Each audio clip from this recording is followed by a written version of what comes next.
Welcome back to reading for this week, third graders.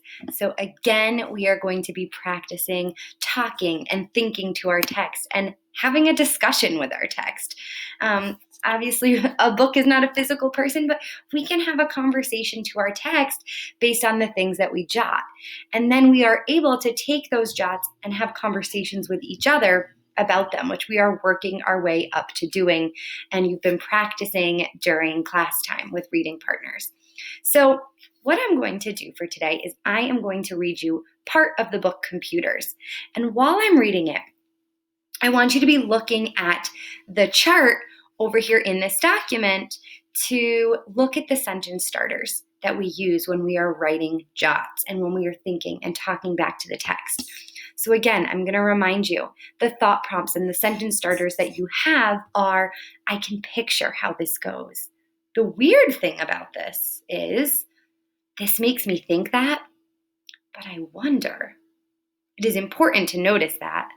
This reminds me of, you're probably asking, I think perhaps an answer might be, and I used to think, but now I'm realizing.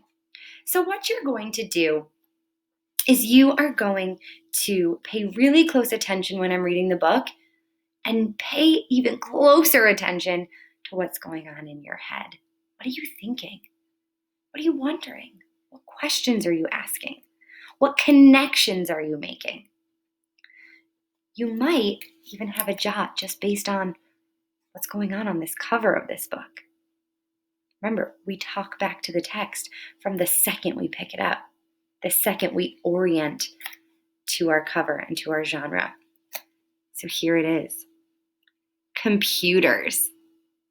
I see. I'm guessing this is a robot. It says here with an arrow pointing to it, experts believe that computers could one day learn and think for themselves. Anyone having anything that they might want to jot down? I know I'm thinking something.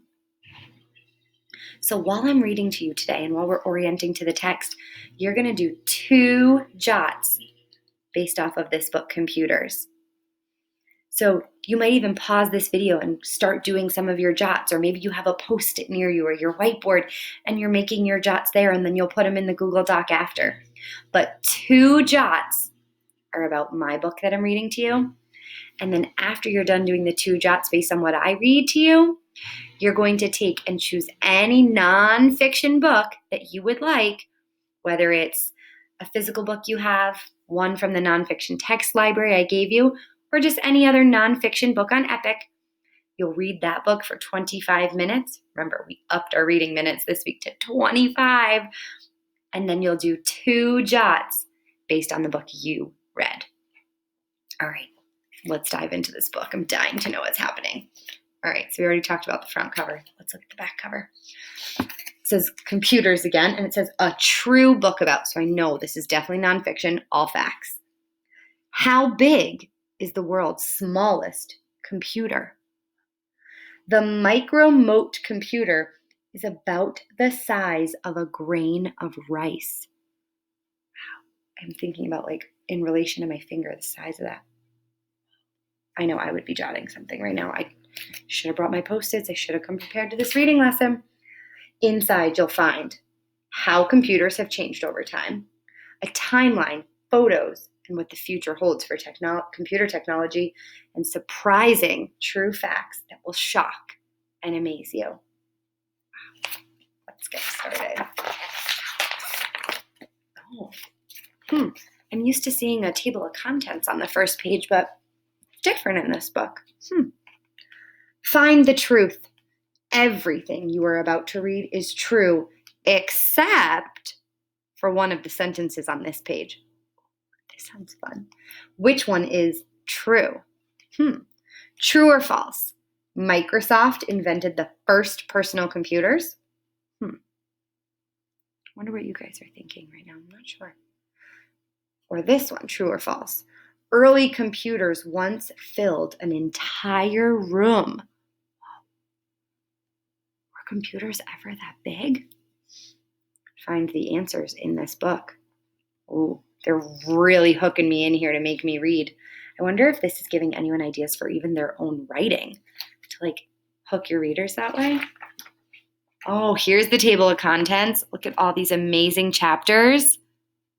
Wow, so much amazing information is going to be in this book. You could always pause the video here if you wanted to look a little closer as what each chapter is.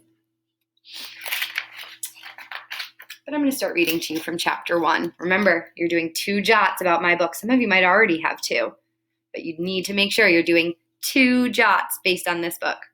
The first steps. Oh, and I see over here an astronaut. It says an astronaut spacewalks to fix a broken computer on the International Space Station. How many times have you used a computer today? Oh, well, I'm using one right now, actually. Maybe you watched a video or looked up information for a school project. These powerful devices are everywhere. Computers make many complex, so that means like hard, tasks easy. They might be used for something as simple as typing and storing a document.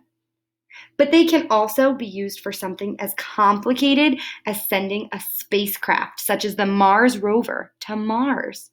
It says the Mars rover transmits data from 140 million miles or 225 million kilometers away. So far.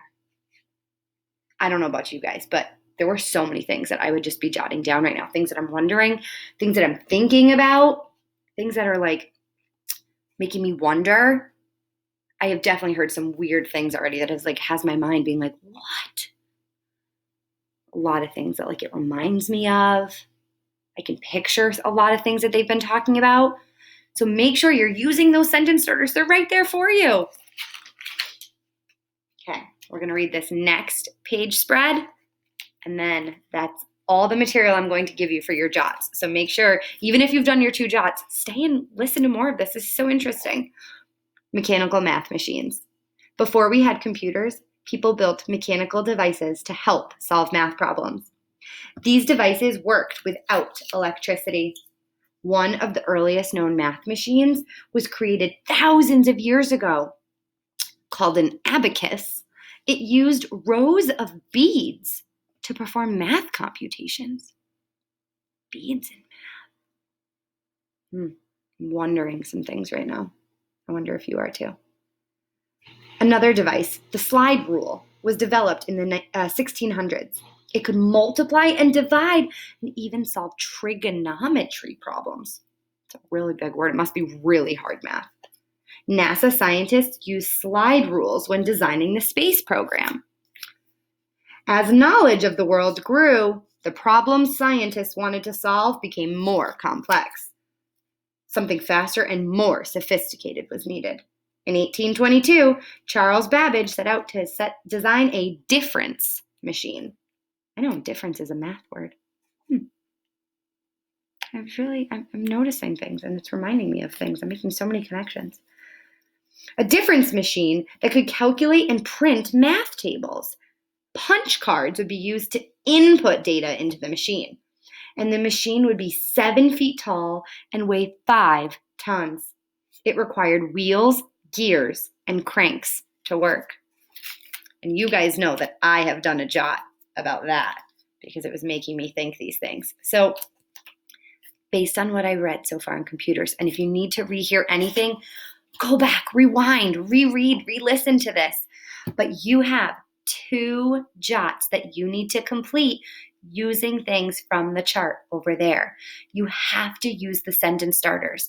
Some of you in your first lesson were just saying one-word answers or short answers saying, I knew this, or in space it does this. You have to use a sentence starter. We want to know what you're thinking.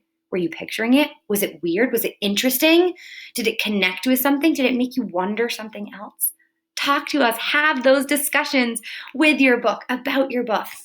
So you're going to complete 2 jots in this chart. Jot 1 and jot 2 are about computers, what I just read to you. Then you're going to go choose your own book and do your own reading on your just right reading level for 25 minutes. Put the title there of what you read, and then jots 3 and 4 are from the book you just read. Every single one you needs to use a sentence starter. We cannot wait to see what you're thinking as you're reading. Have so much fun.